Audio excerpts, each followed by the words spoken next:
ஆண்டவராகிய இயேசுவின் நாமத்தினாலே இந்த காலை வேளையில கூட உங்கள் யாவரையும் வாழ்த்துகிறேன்.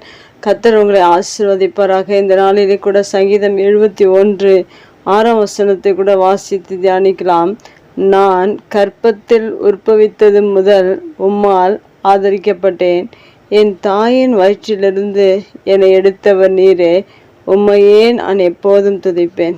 மிக அருமையான வேதவசனம். இங்கு தேவனை துதிப்பதை குறித்து இங்கு சொல்லப்பட்டிருக்கிறது. இந்த சங்கீதத்தை எழுதின நபர் அவர் என்ன சொல்லுகிறார் என்றால், உம்மையே நான் துதிப்பேன் என்று சொல்லியிருக்கிறார். அதுபோல தேவனை நாம் ஒவ்வொரு நாளும் துதிக்கிற பிள்ளைகளாக இருக்க வேண்டும். துதித்தலே இன்பமும் ஏற்றதுமா இருக்கிறது என்று வேதத்தில் சொல்லப்பட்டிருக்கிறது.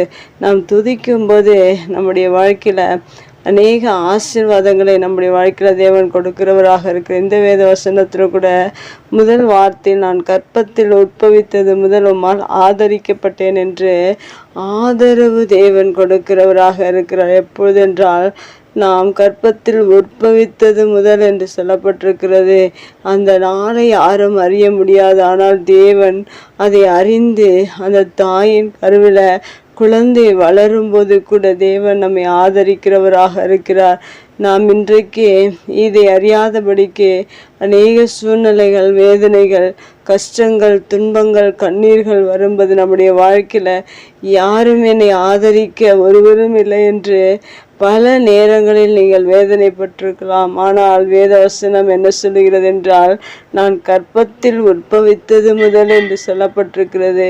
நீங்கள் என்றைக்கு தாயின் கருவில் உருவானீர்களோ, உருவாவதற்கு முன்னாகவே தேவன் அறிந்து உங்களை தாயின் கருவில ஆதரிக்கிற தேவனாக இருக்கிறார். இப்படிப்பட்ட அன்பான தேவனை நாம் இந்த பூமியில காண முடியாது. ஆனால் தேவன் உங்களோடு கூட இருந்து ஆரம்ப நாட்களில் தாயின் கருவில் நீங்கள் இருக்கும்போதிருந்தே உங்களை ஆதரித்து வந்த தேவனாக இருக்கிறார்.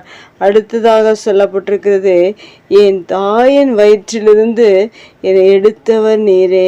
தேவனுடைய வார்த்தை எப்படிப்பட்டது என்று நாம் யோசிக்கும்போது, நம்ம தாயின் கருவில் இருக்கும்போது அதை யாராலும் அறிந்து கொள்ள முடியாது. அங்கிருந்து தேவன் உங்களை எடுக்கிறவராக இருக்கிறார். நாம் எங்கோ வளர்ந்து எங்கோ வாழ்ந்து கொண்டிருக்கிறோம் என்று நீங்கள் ஒருபோதும் நினைக்காதீர்கள். உங்களை தாயின் கருவில் எடுத்தவர் அவர்தான். இந்த பூமியில் உங்களை கொண்டு வந்தவரும் அவர்தான்.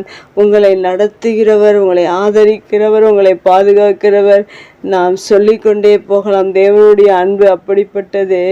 நம்மை தாயின் கருவில் தேவன் நம்மை வயிற்றிலிருந்து, தாயின் வயிற்றிலிருந்து எடுக்கிற தேவனாக இருக்கிறார். இப்படிப்பட்ட காரியத்தை யாராலும் செய்ய முடியாது. இந்த காரியத்தை தேவன் நம்மை ஆதரிப்பதினால் இதையெல்லாம் நமக்காக செய்து கொண்டிருக்கிறார். அடுத்ததாக சொல்லப்பட்டிருக்க இந்த 2 ஆசீர்வாதங்கள் பாருங்கள். ஆதரவு தேவனிடத்திலிருந்து வருகிறது. தேவன் உங்கள் தாயின் வயிற்றிலிருந்து உங்களை எடுக்கிறவராக இருக்கிறார். ஏனென்றால் நீங்கள் அவருக்கு தேவை. அவருடைய பணியை செய்யும்படியாக, அவரை துதிக்கும்படியாக, அவரை உயர்த்தும்படியாக, அவருக்காக வாழும்படியாக, விசுவாசிக்கும்படியாக, விசுவாச வாழ்க்கையில் வெற்றி பெறும்படியாக, பரிசுத்தமாக வாழும்படியாக, இப்படியெல்லாம் ஒவ்வொரு மனிதனை குறித்தும் அநேக திட்டங்களையும் நோக்கங்களையும் வைத்திருக்கிற தேவன் நம்மை ஒருபோதும் கைவிடாதபடிக்கு கற்பத்திலிருந்து, தாயின் வயிற்றிலிருந்து நம்மை எடுத்து ஆதரித்து நம்மை துதிக்கும்படியாக இந்த பூமியில வைத்திருக்கிறார். இதை ஒருபோதும் மறந்து விடாதீர்கள்.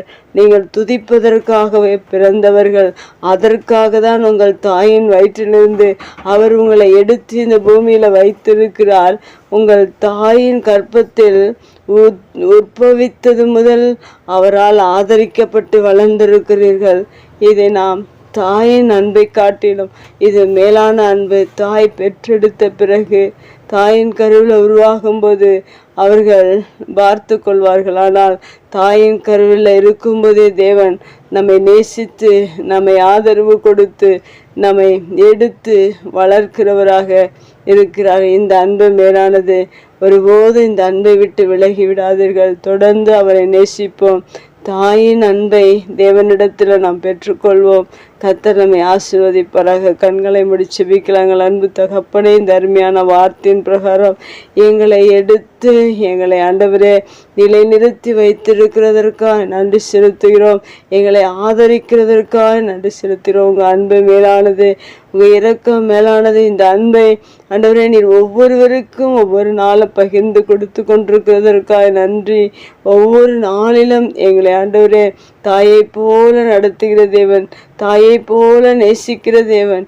இந்த அன்பிற்கு ஈடான அன்பு இந்த உலகத்தில் இல்லை என்பதை நாங்கள் அறிந்திருக்கிறோம். உங்கள் அன்பில் இன்னும் நிலைவரப்பட, இன்னும் உங்கள் அன்பில் வளர நீர் எங்களுக்கு உதவி செய்வீராக. இயேசுவின் நாமத்தில் ஜெபம் கேளும் நல்ல பிதாவே, ஆமேன்.